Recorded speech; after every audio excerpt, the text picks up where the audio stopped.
আসসালামু আলাইকুম প্রিয় বন্ধুরা, সবাই কেমন আছেন? আবারও আপনাদেরকে সামনে চলে এলাম একটা ভিডিও নিয়ে। সবাই ভালো আছেন তো? ইন্দোনেশিয়া অনেক সুন্দর সুন্দর বিড়াল দেখা যায়, খুব ভালো লাগে দেখতে। সামনে এসে পড়ে চললা, ওরা আদর চায়। ওরা মানুষ দেখলেই দূরে সামনে আসে যাতে ওদেরকে আদর করে। কিন্তু আসলে আমি বিড়াল টিড়াল কখনো স্পর্শ করিনি, তো আমার ভয় লাগে। যাই হোক বন্ধুরা, দেখেন একটা বিড়াল কত সুন্দর, দেখলেই মানে ছুঁতে ইচ্ছা করে, নিতে ইচ্ছা করে। সরম পেয়ে চলে গেল। যাই হোক বন্ধুরা, বিকেলে হাঁটতে বের হয়েছি। ভাবলাম একা একা হাঁটি, আমি তো একা মানুষ। ভাবলাম আপনাদের সাথে একটু গল্প করতে করতে হাঁটি। আপনারা আমার গল্প শুনতে প্রস্তুত আছেন তো? তো এটা একটা ফুটপাতের দোকান।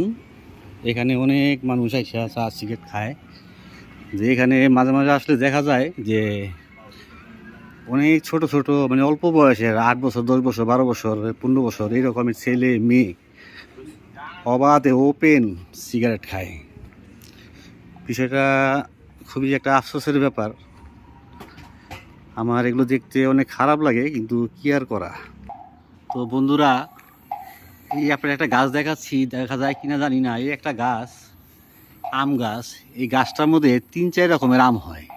কিছু আম হয় সবুজ, কিছু আম হয় একবারে হলুদ, কিছু আম হয় একবারে টকটকা লাল, আবার কিছু আম হয় অর্ধেক সবুজ অর্ধেক লাল, কিছু আম হয় অর্ধেক হলুদ অর্ধেক লাল। আমগুলো নাই, তো থাকলে আপনার দেখাতাম, আবার হইলে তখন অবশ্যই আমি দেখাবো।